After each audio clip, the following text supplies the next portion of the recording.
Assalamualaikum warahmatullahi wabarakatuh.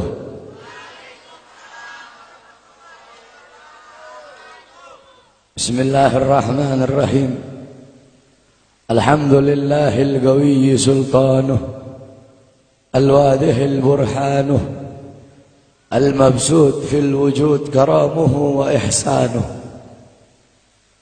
Allahumma salli ala nuril anwar وسر الأسرار وترياك الأخيار ومفتاح باب اليسر سيدنا ومولانا محمد المختار وآله الأطهار وأصحابه الأخيار عدد نعم الله وإفضاله أما بعد.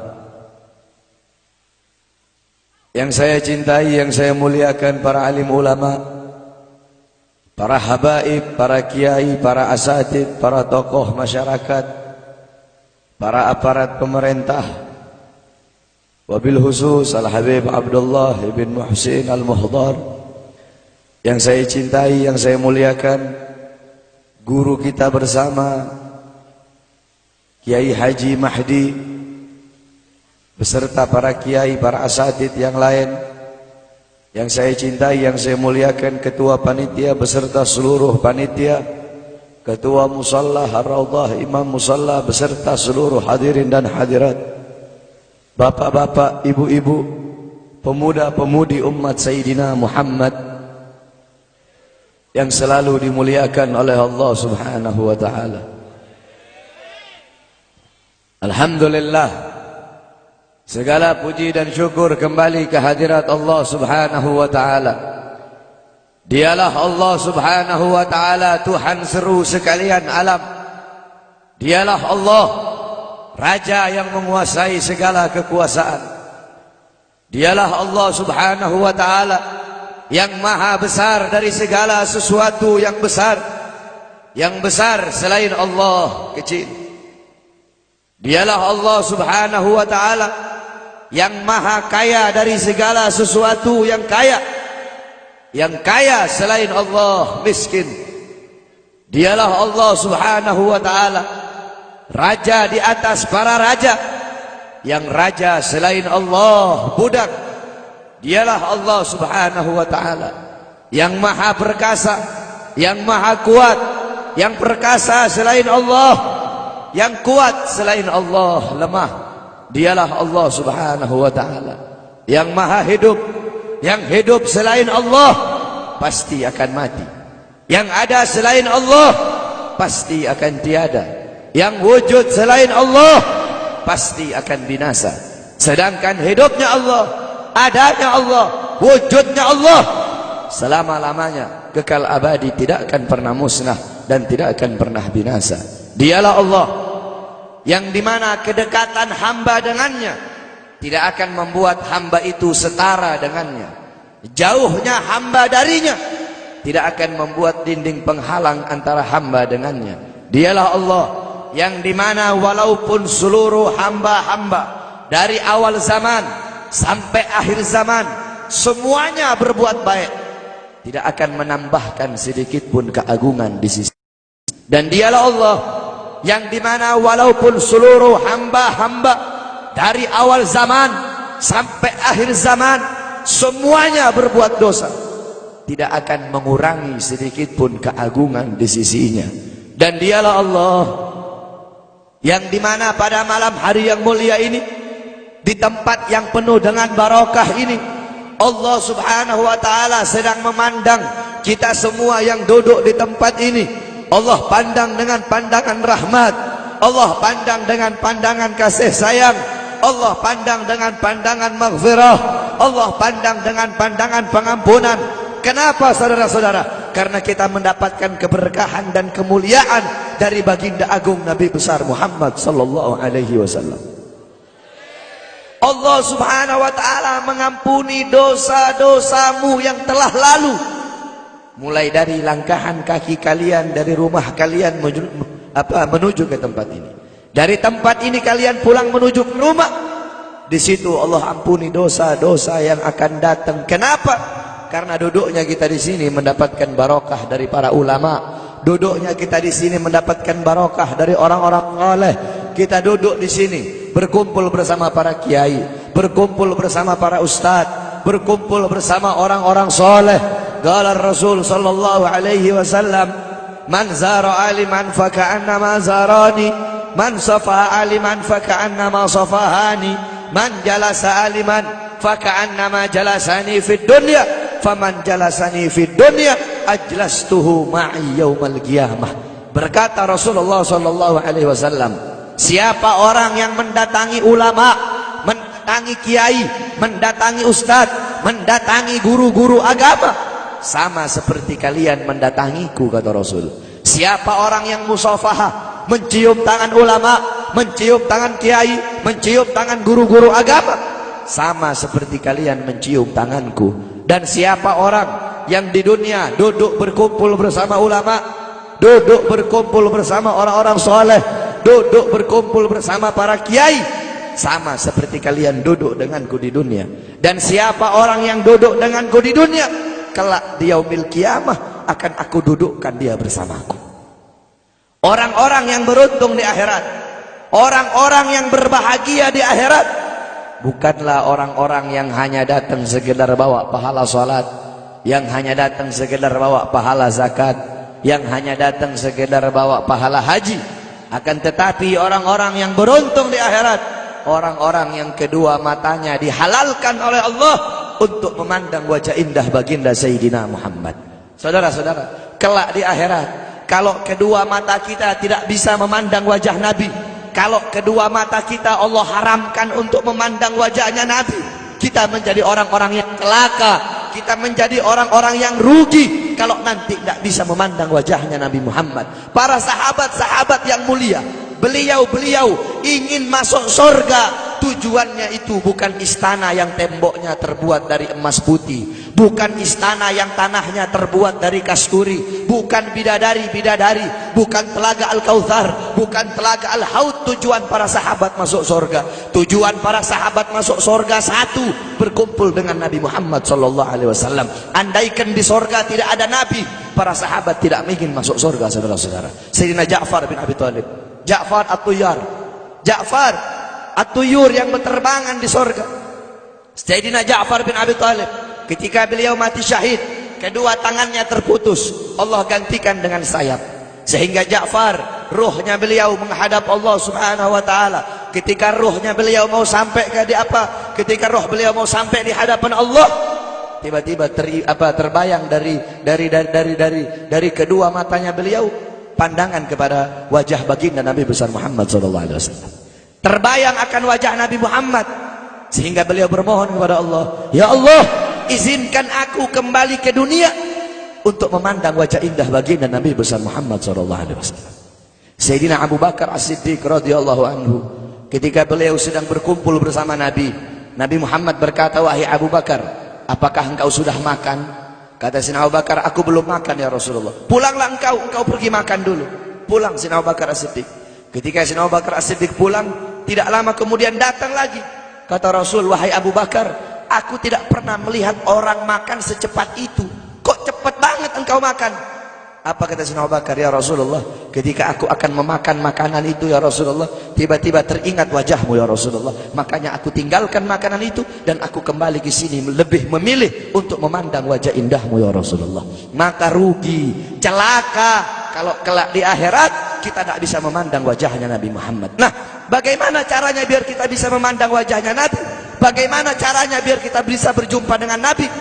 Di akhirat kita tidak bakal bisa berjumpa dengan Nabi. Di akhirat kedua mata kita tidak bakal bisa memandang wajah Nabi kalau di dunia kita jauh dari majlis-majlis Nabi Muhammad. Kenapa? Karena kadar kedekatan kita dengan Nabi kelak di akhirat, jarak jauh atau dekatnya kita dengan Nabi nanti di akhirat, itu menurut kadar kedekatan kita di dunia dari majelis-majelis seperti ini. Jaraknya kita dengan Nabi nanti di akhirat itu menurut jarak jauh atau dekatnya kita di dunia dengan majelis-majelis seperti ini. Kalau di dunia kita dekat dengan majelis-majelis ilmu, dekat dengan majelis zikir, dekat dengan para pewarisnya Nabi, dekat dengan penyambung lidahnya Nabi, dekat dengan para ulama, dekat dengan orang-orang soleh, maka kelak di akhirat Allah pun akan kumpulkan kita bersama Nabi Muhammad. Kenapa? Karena majlis seperti ini, perkumpulan seperti ini warisan Nabi Muhammad. Nabi Muhammad tidak mewarisi harta, tidak mewarisi pangkat, tidak mewarisi jabatan, tidak mewarisi emas, tidak mewarisi permata, tidak mewarisi kekuasaan, tidak mewarisi dirham, tidak mewarisi rupiah. Warisannya Nabi ilmu, amal, akhlak, wara, khauf, ikhlas, sabar, takwa, istiqamah, ibadah, zuhud, qanaah. Ini warisan Nabi Muhammad. Sehingga kita duduk di sini untuk menerima warisannya Nabi. Abu Hurairah radhiyallahu anhu, beliau pergi ke pasar. Beliau berkata, wahai orang-orang pasar, di masjid sedang dibagi-bagikan warisannya Nabi. Yang berdagang menutup dagangannya, yang berbisnis menghentikan bisnisnya, mereka pergi ke masjid. Ketika mereka sampai ke masjid, mereka bilang, wahai Abu Hurairah, mana katanya sedang dibagi-bagikan warisannya Nabi? Di sini cuma ada halago-halago ilmu, cuma ada perkumpulan-perkumpulan ilmu. Apa kata Abu Hurairah? Perkumpulan ilmu, majelis ilmu, itulah warisan Nabi Muhammad. Kita duduk di sini menerima warisannya Nabi. Maka warisan mana yang lebih mulia selain daripada warisan Nabi Muhammad? Warisan mana yang lebih agung selain daripada warisan Nabi Muhammad? Warisan mana yang lebih berharga selain daripada warisan Nabi Muhammad? Warisan mana yang lebih bermanfaat selain daripada warisan Nabi Muhammad? Oleh karena itu bersyukur kita kepada Allah, karena Allah jadikan kita hamba-hamba yang duduk di majelis ilmu. Berapa banyak hamba-hamba di luar sana yang belum Allah berikan petunjuk? Berapa banyak hamba-hamba di luar sana hatinya belum Allah gerakkan untuk duduk di majelis-majelis seperti ini. Qala Rasul, ad-dunya mal'un, mal'unu ma fiha illa dzikrullah wa ma wala wa aliman aw muta'alliman. Dunia ini terkutuk, dunia ini hina, dunia ini bejat, dunia ini biadab, wa ma fiha, dan hal-hal yang ada di dalamnya illa dzikrullah, kecuali orang-orang yang mengingat Allah, orang-orang yang berzikir kepada Allah, yang hatinya berhubungan dengan Allah, yang hatinya bersambung kepada Allah, yang hatinya mencintai Allah, yang hatinya takut kepada Allah, yang mengalir akan air matanya karena takut kepada Allah, yang lidahnya basah dengan Al-Quran, dengan zikir, dengan tahlil, dengan tahmid, dengan tasbih, dengan takbir, dengan tamjid, dengan salawat. Orang-orang yang taat kepada Allah, yang patuh kepada Allah, yang tunduk kepada Allah, yang bertakwa kepada Allah, yang menghambakan dirinya kepada Allah. Orang-orang yang tidak menyembah selain Allah, orang-orang yang lupa kepada selain Allah, orang-orang yang di saat hamba-hamba yang lain sedang terlelap dalam tidurnya, mereka bangun, mereka bersujud, bertekuk lutut memohon kepada Allah Subhanahu wa taala. Orang-orang yang menghidupkan malam-malamnya untuk beribadah kepada Allah. Wa aliman, orang-orang yang alim, orang-orang yang soleh, para kiai, para ustadz, para guru-guru agama. Wa muta'alliman, para penuntut ilmu yang suka duduk di majelis ilmu, di pesantren, di masjid, di musalla untuk menuntut ilmunya Allah. Cuma ini golongan yang mulia di muka buminya Allah. Selain daripada itu, yang sibuk dengan urusan dunia, yang sibuk dengan urusan harta, yang sibuk dengan urusan bisnis, yang sibuk dengan urusan pangkat, yang sibuk dengan urusan jabatan, siapapun, saya kek, kiai kek, habib kek, ustadz kek, lurah kek, camat kek, bupati kek, wali kota kek, gubernur kek, menteri kek, presiden kek, siapapun yang sibuk dengan urusan dunia sehingga lalai, sehingga lupa, sehingga ghafil, sehingga lupa kepada Allah, sehingga lalai dari kewajiban, maka termasuk dalam mal'un yang dikatakan oleh baginda Nabi besar Muhammad sallallahu alaihi wasallam. Oleh karena itu bersyukur kita kepada Allah. Ini nikmat yang luar biasa, ini nikmat yang agung. Allah kumpulkan kita bersama ulama, kedua mata kita memandang wajah para ulama, kedua mata kita memandang wajah ulama. Ini suatu anugerah yang luar biasa, saudara-saudara. Di zamannya Syekh Abu Yazid Al-Bustami, ketika itu sedang ditimpa musim kemarau. Orang-orang kampung berkumpul, mereka sholat istisqa, mereka sholat minta hujan. Berkali-kali mereka sholat, tapi nggak turun-turun hujan. Akhirnya datang seorang anak muda. Anak muda itu mengangkat tangan dan berkata, Ya Rab, bihaqqi ma fi ra'si inzil matar. Ya Allah, demi hak yang ada di dalam kepalaku, turunkan hujan. Tiba-tiba turun hujan. Orang-orang kampung menghampiri anak muda tersebut dan berkata, wahai anak muda, kami berkali-kali sholat minta hujan, tapi enggak turun-turun hujan. Engkau satu kali kau minta, satu kali kau berdoa kepada Allah dengan membawa hak yang ada dalam kepalamu, Allah terima kau punya doa. Memangnya dalam kepalamu itu ada apa?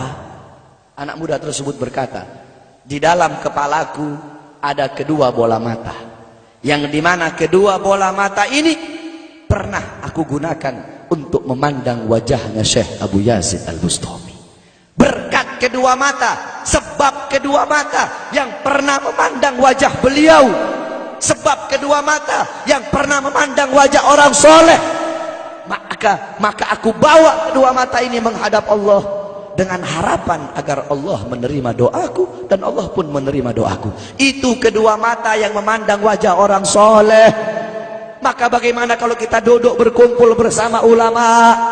Kata Rasulullah, satu kali pandanganmu engkau memandang orang alim, engkau memandang orang ahli agama, pandanganmu itu lebih mulia, lebih baik, lebih utama daripada engkau menyedekahkan 1000 kuda untuk orang-orang yang berjuang di jalan Allah. Fagil Mugaddam Muhammad bin Ali Ba'alawi, di zaman beliau, ketika itu beliau sudah meninggal. Fagil Mugaddam, beliau adalah Ustadzil A'dham, beliau seorang guru besar. Beliau Syekhus Syuyuhus Syariah, gurunya para guru-guru syariat. Bukan guru syariat, tapi gurunya para guru-guru syariat. Qudwatul muhaqqiqin, pedoman para ahli hakikat, tajul a'immatil arifin, beliau mahkota para ahli ma'rifat. Fagil Mugaddam kakeknya para habaib, kakeknya Segaf wal Idrus Al-Habsyi Al-Attas bin Syahab dan para habaib-habaib yang lain. Nah, Fagil Mugaddam dimakamkan di Zanbal. Zanbal itu pemakaman para aulia, pemakamannya orang-orang soleh, pemakaman para habaib. Dulu ada satu orang fasik, orang yang suka berbuat dosa. Ini orang fasik dikuburkan di dekat makam Zanbal. Ini orang fasik dikubur di dekat makamnya orang-orang soleh. Beberapa minggu kemudian ada seorang wali bermimpi. Seorang wali bermimpi bahwasanya orang fasik itu sedang disiksa oleh Allah, sedang diazab, sedang disiksa oleh Munkar dan Nakir.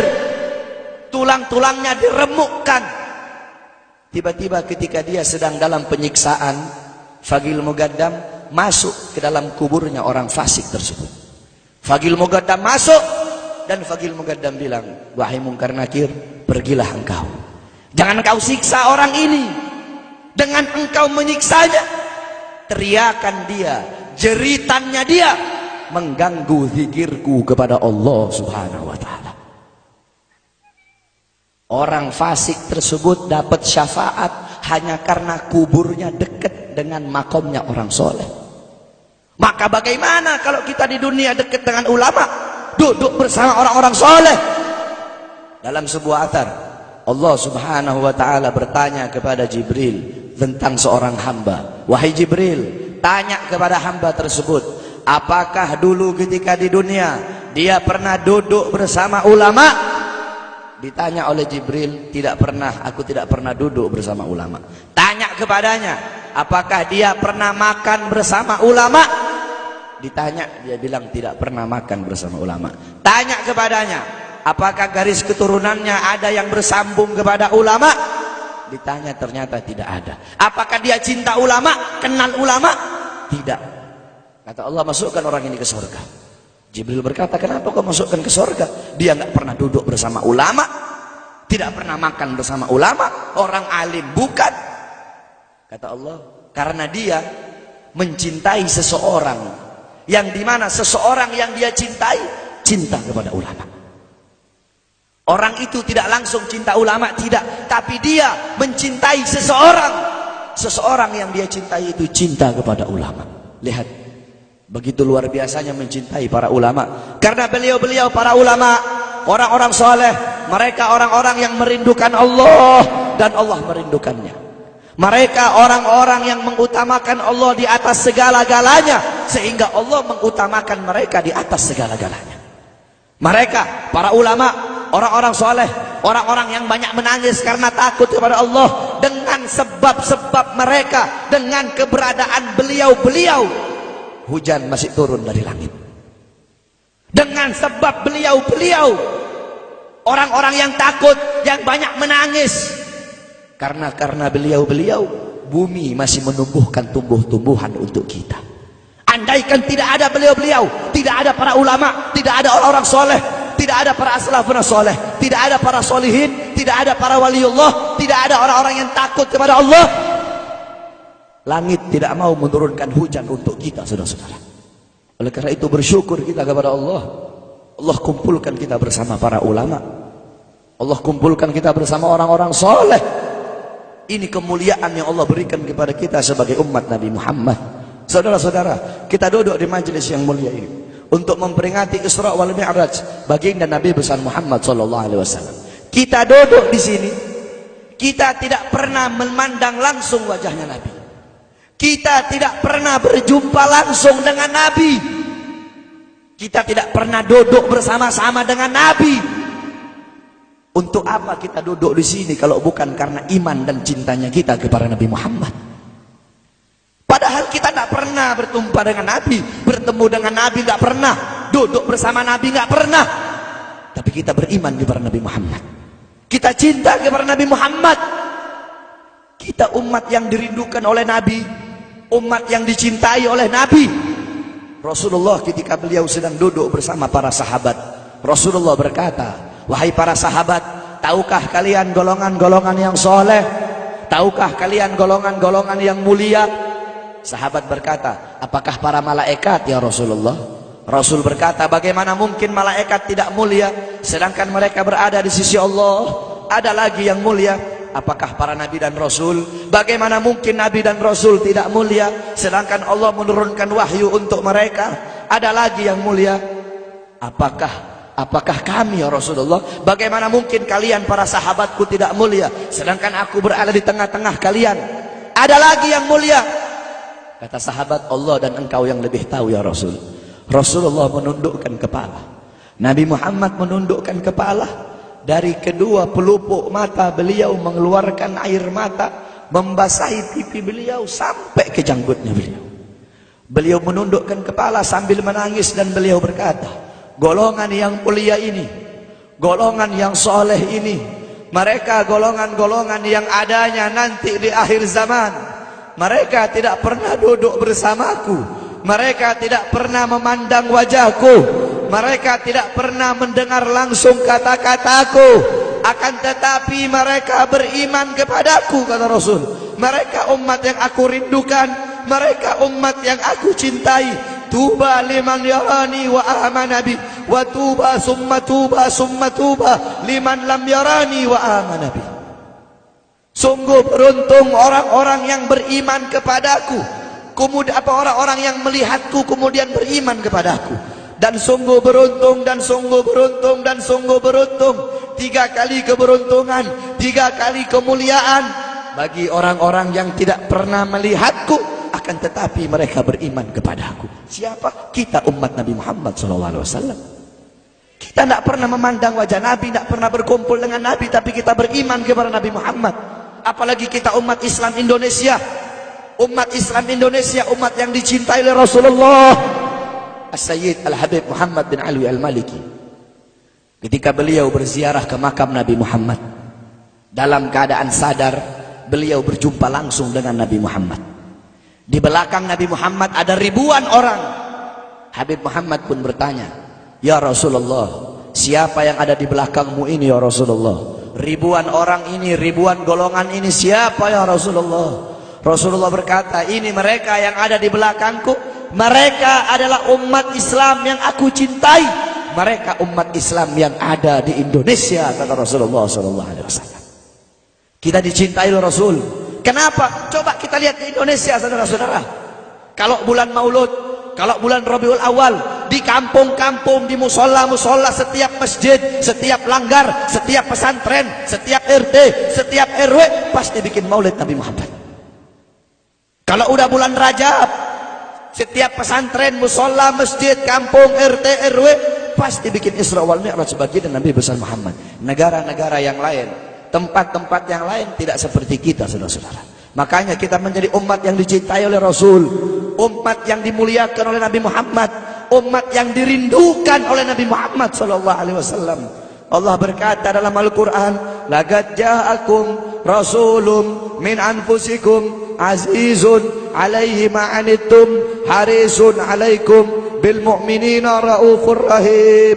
Hei sekalian umat manusia, yang kaya, yang muda, yang tua, yang muda, yang kaya, yang miskin, mulai pejabat sampai rakyat, ulama sampai umat. Hei sekalian umat manusia, laqad ja'akum, telah sampai kepada kalian, telah datang kepada kalian rasulun, utusan Allah, min anfusikum, dari golongan kalian manusia, azizun alaihi ma anittum, sungguh berat baginya penderitaan yang kau alami, sungguh berat baginya kesusahan yang kau alami. Sebelum kalian susah, dia lebih dahulu susah. Sebelum kalian menderita, dia lebih dahulu menderita. Sebelum kalian menangis, dia lebih dahulu menangis. Sebelum kalian berdarah, dia lebih dahulu berdarah. Azizun alaihi ma'antum harisun alaikum, dia menjaga kalian, menjaga akidah kalian, keyakinan kalian, tauhid kalian, syariat kalian, sholat kalian, agar kalian tidak menyimpang, agar kalian tidak tersesat, agar kalian tetap berada di jalannya Allah. Bil mu'minina raufur rahim, kepada orang-orang yang beriman beliau sangat cinta, beliau sangat sayang, beliau mencintaimu sebelum engkau mencintainya, beliau merindukanmu sebelum engkau merindukannya. Siapa beliau? Siapa dia? Dia adalah seorang manusia yang mengorbankan jiwanya, mengorbankan nyawanya, mengorbankan darah dan hartanya demi kita sebagai umat. Beliau kepanasan, kedinginan, 3 hari 3 malam makan, mengganjal perutnya dengan sebongkah batu. Perut suci beliau berbunyi. Kelaparan bukan untuk dirinya, kelaparan bukan untuk anak cucunya, kelaparan demi kita sebagai umat. Beliau seorang manusia yang pipinya pernah tertusuk duri sampai tembus ke sebelah demi kita sebagai umat. Beliau seorang manusia yang pernah wajah beliau dilempari kotoran demi kita sebagai umat. Lupakah kalian dengan air mata beliau yang menetes setiap malam demi kalian? Lupakah kalian darah suci beliau yang menetes ketika berada di kota Taif, dilempari batu demi kalian? Ketika beliau pergi ke kota Taif, dahi beliau dilempar batu, darah ke beliau keluar. Ketika darah itu jatuh, ditampung darah beliau, ditampung darahnya. Sahabat berkata, ya Rasul, kenapa kau tampung darahmu ya Rasul? Rasul berkata, andaikan darahku jatuh di atas tanah Taif, penduduk kota Taif akan ditenggelamkan oleh bumi, sedangkan mereka adalah umatku. Luar biasa kasih sayang Nabi kepada kalian. Tetapi kita sebagai umat tidak tahu diri. Kita sebagai umat merusak sunnahnya. Kita sebagai umat melanggar ajarannya. Kita sebagai umat semakin hari semakin jauh darinya, meninggalkan pakaiannya, meninggalkan ajarannya, meninggalkan sunnahnya, meninggalkan kepribadiannya, meninggalkan akhlaknya, meninggalkan Al-Qur'annya. Rasulullah SAW yang dimana gal Sayyidina Ali karamallahu wajhah, inna Rasulullah fi akhir nafsi harragat syafataihi marratain fa'algaitu sam'i fasami'tuhu yaqul ummati ummati faqubida Rasulullah sallallahu alaihi wasallam wa qala law kanatid dunya tadumu li wahidin la kana Rasulullah sallallahu alaihi wasallam fiha mukhallada. Dari Sayyidina Ali karamallahu wajhah, ketika akhir-akhir detik-detik kematiannya Rasulullah, beliau mendengar, beliau melihat dari bibir Rasulullah bergerak dengan 2 kali gerakan. Beliau mendekatkan telinganya, mendekatkan pendengarannya, dan beliau mendengar Rasulullah berkata, ummati, ummati. Faqubida Rasul, meninggal Rasulullah SAW. Ketika nyawa Rasulullah akan dicabut, Rasulullah berkata kepada Jibril, wahai Jibril, aku belum puas meninggalkan umat. Aku tidak mau meninggalkan mereka dalam keadaan belum diberi jaminan oleh Allah. Wahai Jibril, sampaikan kepada Allah, aku tidak minta jaminan untuk diriku, aku tidak minta jaminan untuk keluargaku, aku minta jaminan untuk umatku. Wahai Jibril, sampaikan kepada Allah. Jibril pun pergi kepada Allah. Jibril pun berkata, ya Allah, kekasihmu Muhammad meminta jaminan untuk umatnya. Allah bilang, wahai Jibril, katakan kepada Muhammad, aku tidak akan menghinakan umat Muhammad. Basyirhu fa innahu awwalu nasin kharijum minal ardi idza bu'isu. Kemudian beliau ditarik lagi nyawa beliau berkata, ya Khalil Israel, wahai kekasihku Israel, apakah seperti ini rasa sakit ketika dicabut nyawa? Israel berkata, iya ya Rasulullah, seperti inilah rasa sakit ketika dicabut nyawa ya Rasulullah. Apakah rasa sakit seperti ini juga yang kelak, yang ya Allah, biar aku menanggung sakratul maut seluruh umat. Ya Allah, mereka tidak akan kuat, mereka tidak akan sanggup. Aku nabi mereka, aku pemimpin mereka, biar aku menanggung beban penderitaan sakratul maut mereka ya Allah. Biar aku menanggung sakratul maut umatku ya Allah. Di mana kita sebagai umat? Apa yang telah kita lakukan untuk Nabi Muhammad? Nabi berkorban untuk kita di saat detik-detik terakhir nafasnya, tidak memikirkan rasa sakitnya, tidak memikirkan pedihnya, tidak memikirkan beratnya. Beliau memikirkan nasib kita sebagai umat. Kelak di yaumil qiyamah, ketika para nabi dan para rasul berkata, nafsi nafsi, nafsi nafsi, diriku sendiri, jiwaku sendiri, aku urus urusanku sendiri, aku tidak bisa nolong kalian. Ketika para nabi dan rasul, mereka tidak bisa menolong kita. Rasulullah Muhammad ibn Abdullah, Nabi Muhammad bersujud kepada Allah, Nabi Muhammad bertekuk lutut, beliau bermohon kepada Allah. Beliau berkata, ya Allah, aku tidak minta pengampunan untuk diriku, wala Fatimah, wala Hamzah. Aku tidak minta pengampunan untuk Fatimah, aku tidak minta pengampunan untuk Hamzah. Aku cuma minta pengampunan untuk umatku ya Allah, untuk umatku ya Allah. Rasulullah tidak meminta pengampunan untuk dirinya, tidak meminta pengampunan untuk anaknya, tidak meminta pengampunan untuk paman bibinya, tidak meminta pengampunan untuk keluarga atau anak cucunya, tetapi beliau meminta pengampunan untuk kalian sebagai umat. Karena begitu cintanya beliau kepada umat, karena begitu sayangnya beliau kepada umat, sampai-sampai beliau berkata, lau yushaku ahadukum bisyaukatin fi rijli la ajidu alamaha fi qalbi. Andaikan kalian, salah satu dari kalian kakinya tertusuk duri, andaikan salah satu dari kita yang duduk di sini kaki kita ada yang terkena duri, pasti kita merasakan sakit. Apa kata Rasul? Maka aku tidak merasakan apa yang kalian rasakan, kecuali yang aku rasakan sampai dalam hati aku rasakan rasa sakit kalian. Lihat bagaimana cintanya Rasul kepada kita. Apa yang sudah kita lakukan untuk Nabi?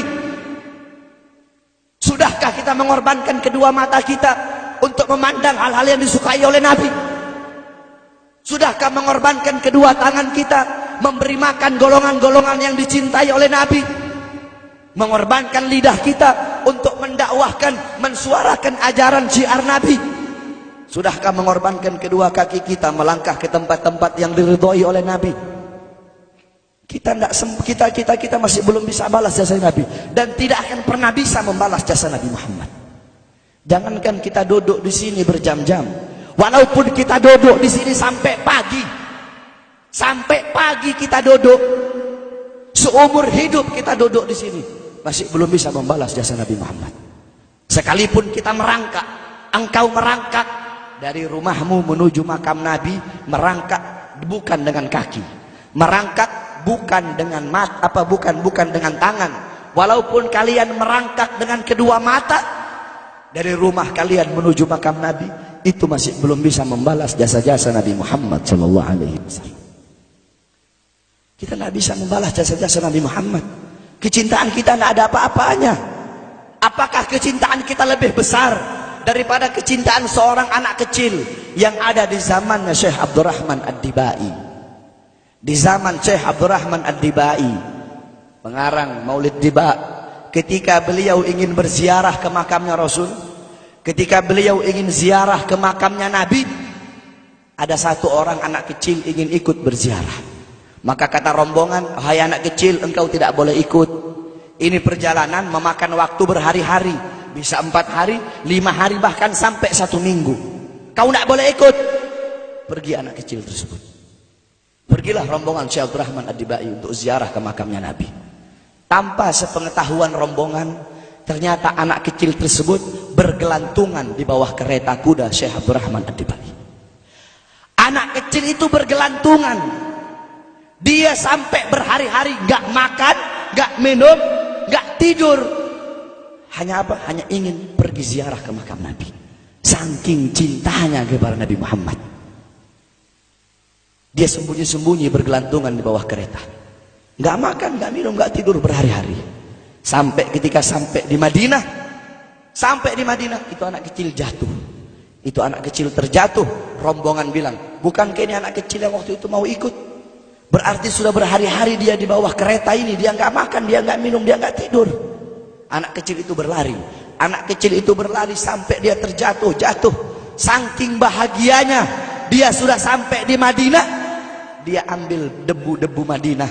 Pasir Madinah dia ambil, dia usapin ke mukanya. Saking bahagianya. Sampai itu anak mati. Anak kecil tersebut mati membawa kecintaannya kepada Nabi Muhammad. Anak kecil itu mati, gak makan berhari-hari, gak tidur, gak minum, hanya ingin ziarah ke makam Nabi Muhammad. Padahal anak kecil itu tidak pernah memandang Nabi, tidak pernah berkumpul dengan Nabi, tapi kecintaannya luar biasa kepada Rasulullah. Akhirnya anak itu dimakamkan oleh Syekh Abdurrahman Ad-Dibai di Madinah. Anak kecil itu dimakamkan di Madinah. Nah, setiap tahun Syekh Abdurrahman Ad-Dibai ziarah ke makamnya Nabi, pasti ziarah ke makam itu anak kecil.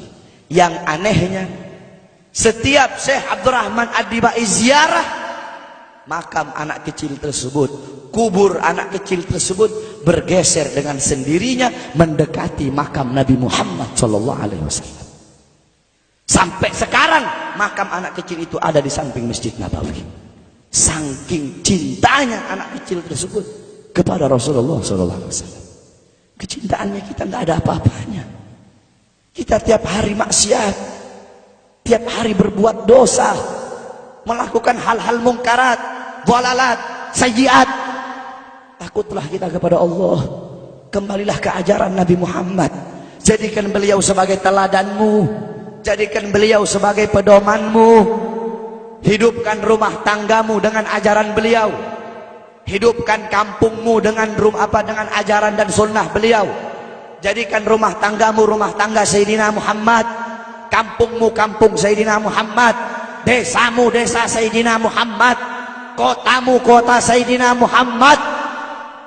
Man tasyabbaha biqaumin fahuwa minhum. Barang siapa yang mengikuti suatu kaum, maka dia sama dengan kaum tersebut. Kalau engkau mengikuti Nabi, mengikuti ajarannya Nabi, mengikuti sunnah-sunnahnya Nabi, Rasul yang kau jadikan teladan, Rasul yang kau jadikan pedoman, maka beliau-beliau dimuliakan oleh Allah, kita pun akan dimuliakan oleh Allah. Kita lihat anak-anak muda kita zaman sekarang, pemuda-pemudi kita zaman sekarang, yang dijadikan teladan bukan Rasul, yang dijadikan teladan bukan Nabi Muhammad, bukan sahabat, bukan ahlul bait, bukan tabi'in, bukan ulama, bukan solehin. Anak-anak muda kita mengikuti budaya barat, mengikuti pola pikir barat, gaya hidup barat, gaya berpakaian barat, meninggalkan ajaran Nabi Muhammad, meninggalkan pakaian Nabi dan memakai pakaian musuh-musuh Nabi Muhammad, meninggalkan kepribadian Nabi dan memakai kepribadian musuh-musuh Nabi Muhammad SAW.